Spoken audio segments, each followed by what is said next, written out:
Good morning, Ian Curler. I hope you're not trying to cramp my style.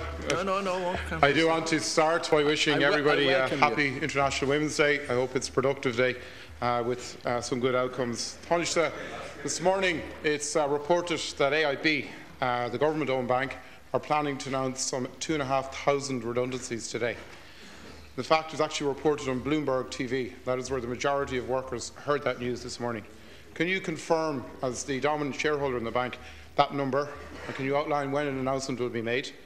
Can you ask when you were informed of this announcement and what actions the government have taken since you were informed to try and minimise the amounts?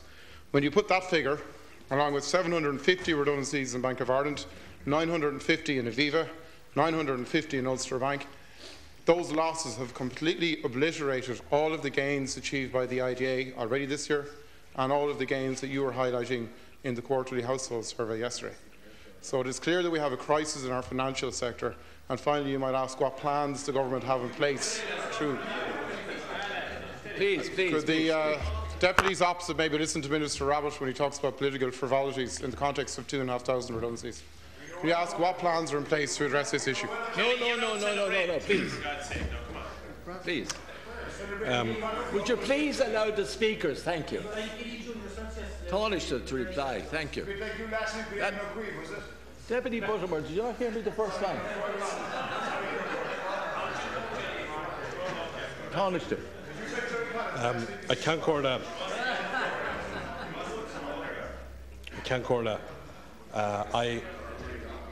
I have been informed that the management of Allied Irish banks will be communicating with their employees this morning to the effect that there will be 2,500 redundancies, which they hope to achieve on a voluntary early retirement basis in that bank. I think, first of all, my first concern is with the employees of Allied Irish banks, because this is obviously very upsetting news for all of the people who work in Allied Irish banks. I understand that there is a process in place as we speak whereby the management of the bank will be communicating directly with their employees, and there has also been a meeting early this morning between the management of the bank and the union representing the bank staff, the IBOA, and similarly there was a meeting between the Department of Finance and the IBOA. Clearly, the announcement of redundancies has huge impact for the people who work in the bank, first of all, and I think our immediate concerns has to be with them.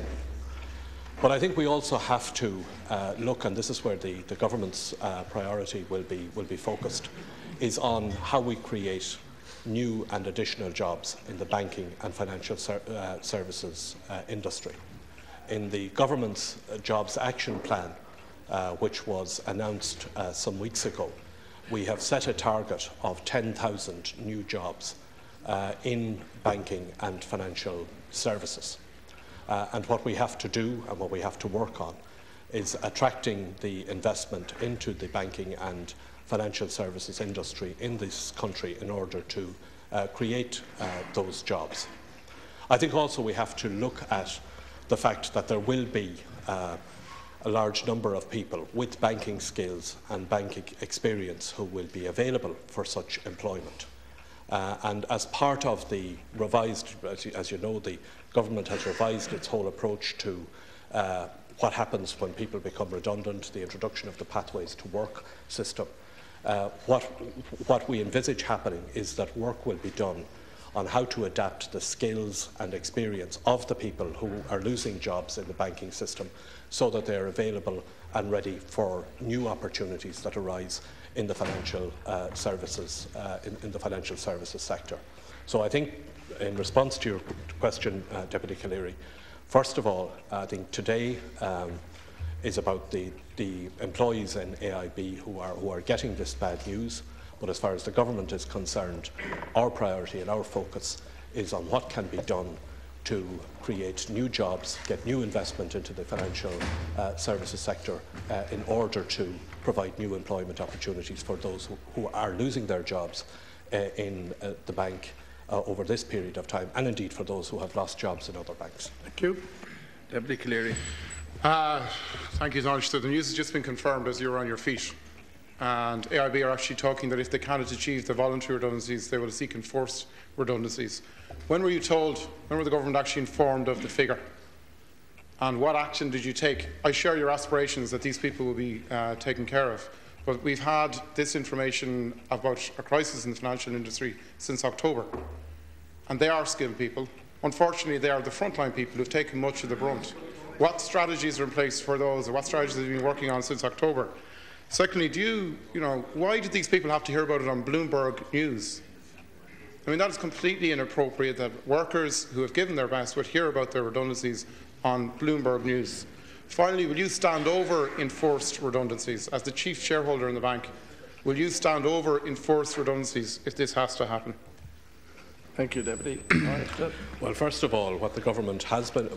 First of all, let it be said that I think everybody understands that as a result of the restructuring which has been required in the banking sector, and I really don't, on a day like today, I don't want to get into the issue of where fault lay or where blame lay and so on and so forth for what happened in banking. That's for another day.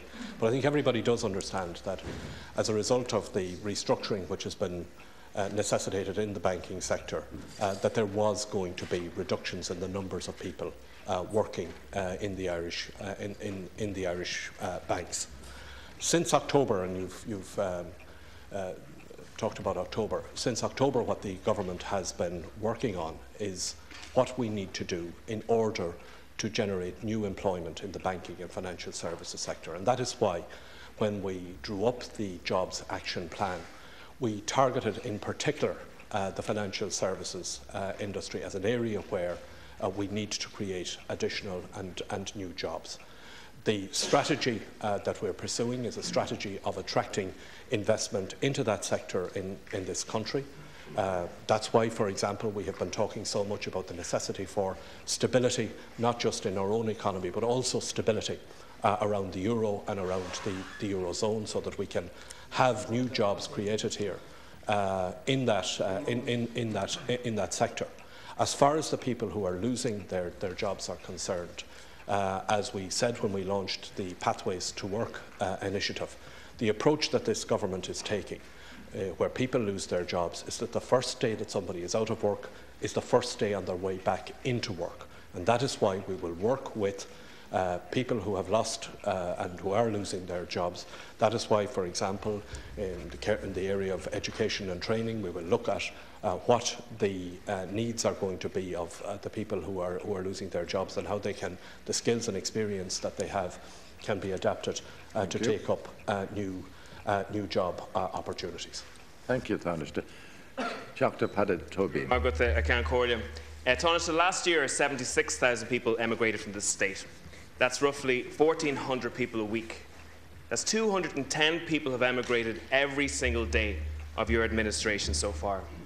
Now, 12,000 people wrapped around the RDS in Dublin last weekend in an effort to leave this country to work.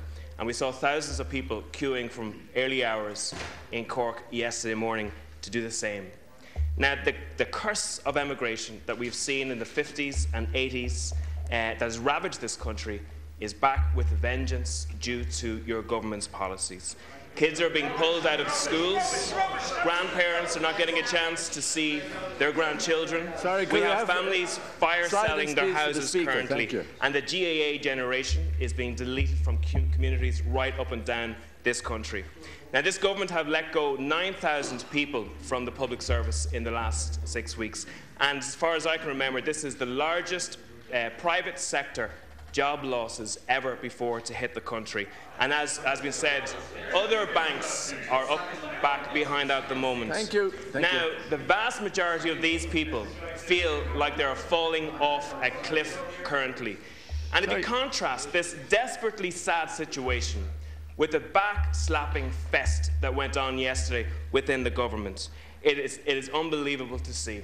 And will the Minister admit himself at this stage that in many ways he has become the Minister for Immigration, and that immigration is now a central policy platform of this government to tackle unemployment? Thank you, Deputy. Taoiseach. The answer to immigration is to create jobs here, and that is what the government's entire strategy is about. That strategy involves, first of all, attracting investment into the country. That means that we've had to restore the country's reputation in order to get that investment back into the country. We are seeing some signs of new jobs being announced and investment being generated here and returning to this country. That is why, as I've said earlier, we have published a strategy for the creation of jobs in this country, the Jobs Action Plan that the government has announced. That is why later this morning we will be announcing a further initiative which is aimed at attracting more jobs into this country. Every single day, Deputy, every single day, this government is working at trying to get investment into the country and trying to get jobs generated here.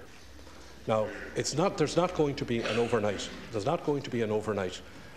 success here, and there was no backslapping fest yesterday. Both the Taoiseach and I made it very clear that yes, we have made progress. We have stabilised the economy. We're seeing some growth return to the economy. We have seen in the last quarter of the year an increase for the first time since 2007 in the numbers of people at work in this country. But we're not going to exaggerate that. There is a huge lot more to do to get the jobs that we need so that people don't have to emigrate, and to get the jobs that we need so that people who have emigrated can return to them. And I want to assure you and assure everybody that that is what the government is focused on. Now that we have stabilised the economic situation in the country, stabilised the very difficult set of economic circumstances that we inherited a year ago, we are now working on recovery for this country, getting employment back into it, getting investment, and again, that is why we need to assure investors that there is stability in Ireland, that there is stability in Europe, and stability in the Eurozone. Thank you. Dr. Tobin. The Taoiseach, the edifice of spin comes falling down when you look at the facts. This government have decided to pay €3.1 billion into a promissory note at the end of this month, into a bank that has no customers. Sorry. This is a completely jobs... Hold a second there. Hold on a minute, will you please? We live in a parliamentary democracy. The person is entitled to ask a question and the person is entitled to answer it. And will you please cut out the shouting? Please ask your question. Thank you. This is a completely jobs-free investment. That applies to you contrast that, right? You're spending 7 times more money on this promissory note than all the money that you will spend in the IDA, Enterprise Ireland, Shannon Development and the County Enterprise Board for 1 year in total. So that shows you directly where the priorities of this government are. It is time that the government start investing in and fixing the real economy. And does the Taoiseach not agree that the promissory note would be better spent reducing unemployment, ending emigration, creating competitiveness, tackling disadvantage? And please, it's time to go beyond the argument that we have no other choice and that it's this lot here's fault. We need to find out why jobs and emigration are not the priority and why they're second. Thank you. Taoiseach to reply. In silence, please. Thank you. It's a great pity that the Sinn Féin party didn't think of that 3 years ago when you voted for the bank guarantee, which has caused us to have to pay that is to have to pay the promissory note. But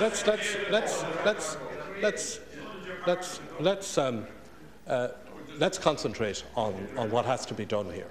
We all know that there is a huge and unacceptable level of unemployment in this country. We all know that there is a huge level of emigration from this country, and in particular by young people.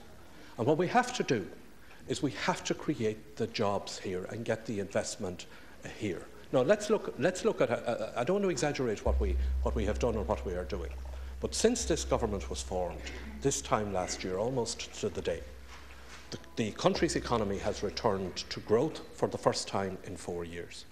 We have seen in the last quarter an increase in the number of people who are at work for the first time since 2007. We have stabilised the economic situation in the country.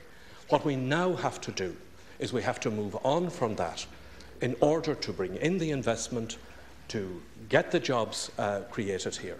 And we have set out our strategy for that. It's not a case of, that we're operating in hope. We have set down a very clear strategy about how we're going to do that. It is contained in the action plan on jobs that we published. Insofar as people who have lost work or who are losing work is concerned, we have set down the strategy about how we move people who are out of work back into employment through education and training and job experience and so on, through the Pathways to Work initiative.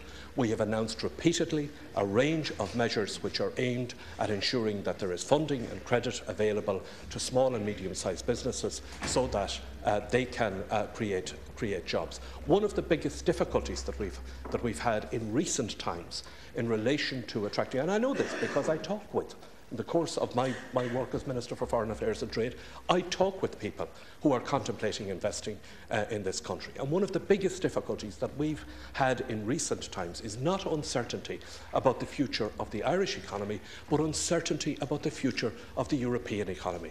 And that is why, Deputy Tobin, we say here on this side of the House and in government that we need to pass the treaty on in relation to fiscal stability, so that this is ultimately. No, thank you. Time is up. Thank you. No, you can go on. I mean, Sorry. Please. Political. Please. Deputy Tobin. Political. We're over slagging. time. Thank you. Political. You're promoting the Sorry.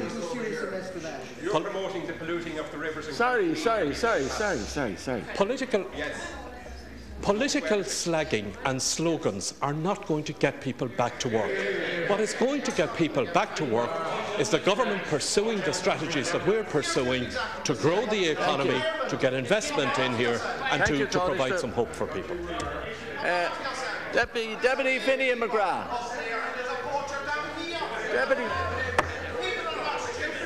Deputy, would you please? Deputy Finney McGrath. All right.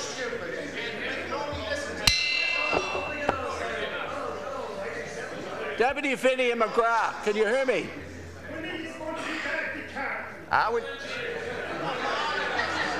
Deputy McGrath, would you please proceed? Okay, please proceed. Okay, Cancora. Taoiseach. Please proceed. Well, in fairness, Cancora, I'm not going to proceed unless this. Yes, exactly. Well, I mean, if they don't, the very people who are complaining about people shouting are doing it now. Exactly. Cancora, first of all, thank you for restoring order. Taoiseach, first I would like to raise a very, very important and serious issue today. The issue of gangland crime, the shootings, the murders, and the destruction and intimidation of whole communities throughout the country.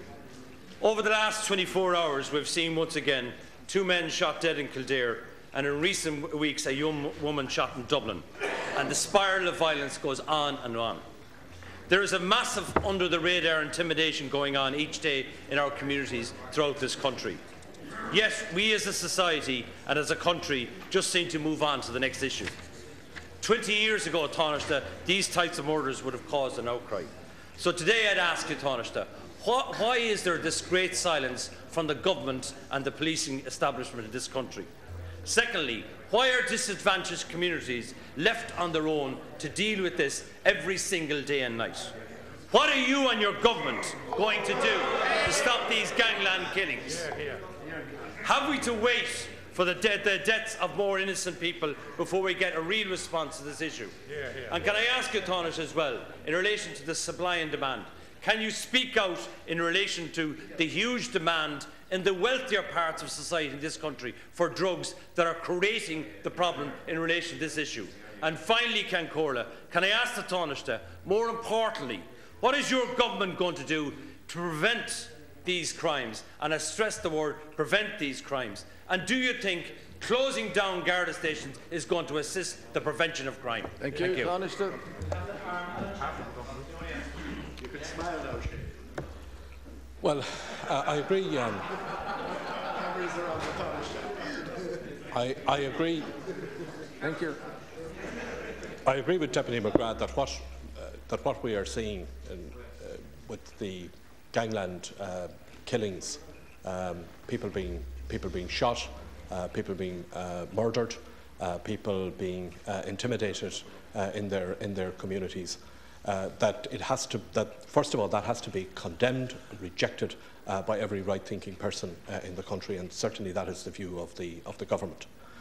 What the government is doing is supporting the Garda Síochána in their work in, first of all, detecting and bringing to justice those who are responsible for gangland crime, and secondly, ensuring that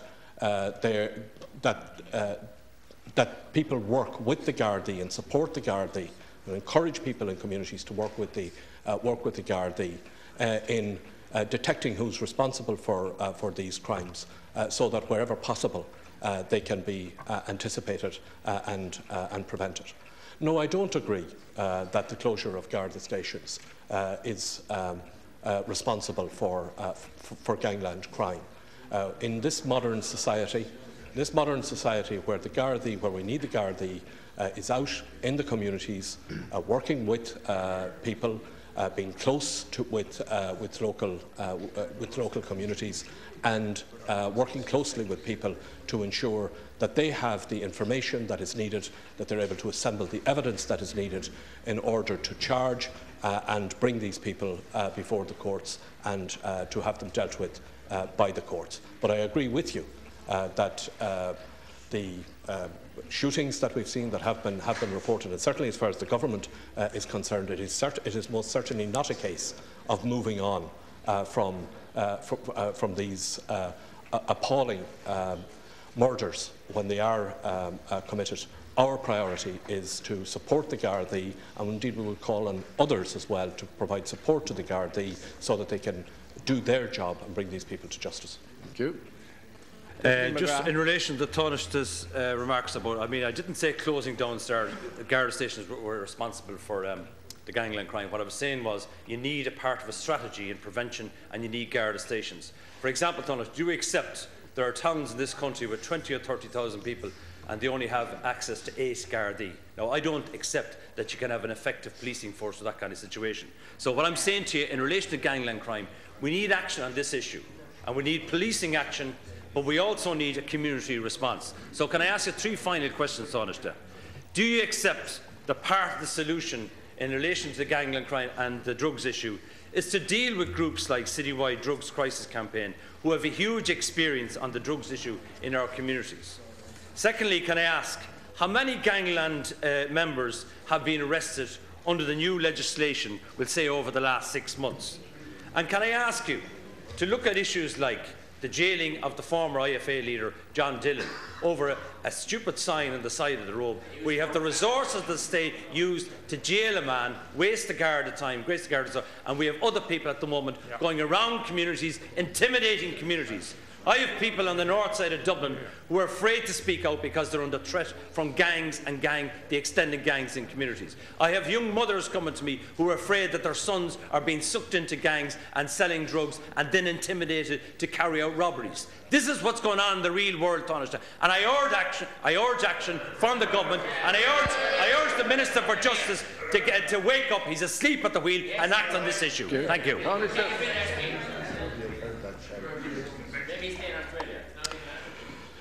The way we deal with the gangland crime is through support for our police service. We're not going to deal with it, Deputy McGrath, by attempting to turn it into some kind of a political issue or a political football.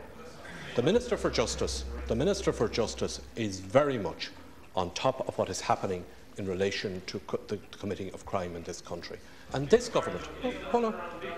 Sorry.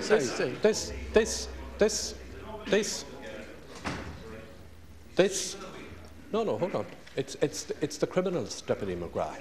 It's the criminals, and the gun criminals in particular, who are committing these crimes. What the Minister for Justice is doing, and what the government is doing, is providing support to the Gardaí. And one of the things that we have done in the lifetime of this government, the first time that was done since the 1920s, is to change the way in which the Gardaí are being deployed in their operation, and that is something that we hope will be successful. And among the things that we are doing, and this comes back to the issue of Garda stations, is that in this day and age, what we need Gardaí who are out working with communities so that they're able to assemble the evidence that is needed. Now, I understand very well what is happening in many communities in relation to crime. I understand the fear that some people have in providing the information to the Gardaí, and that is why we are working to support the Gardaí so that people who are committing those crimes can be brought to justice, and that is why we are changing the way in which the Gardaí are deployed so that there is a better policing presence on the ground, working with people and working with communities. And yes, a lot of this crime is drug related, and that is why the government strategy in relation to drugs is to deal with it at two levels: to deal with cutting off the supply of drugs at one level, and also to support bodies, particularly voluntary bodies and the drugs task forces, in reducing the demand for drugs. Thank you. That completes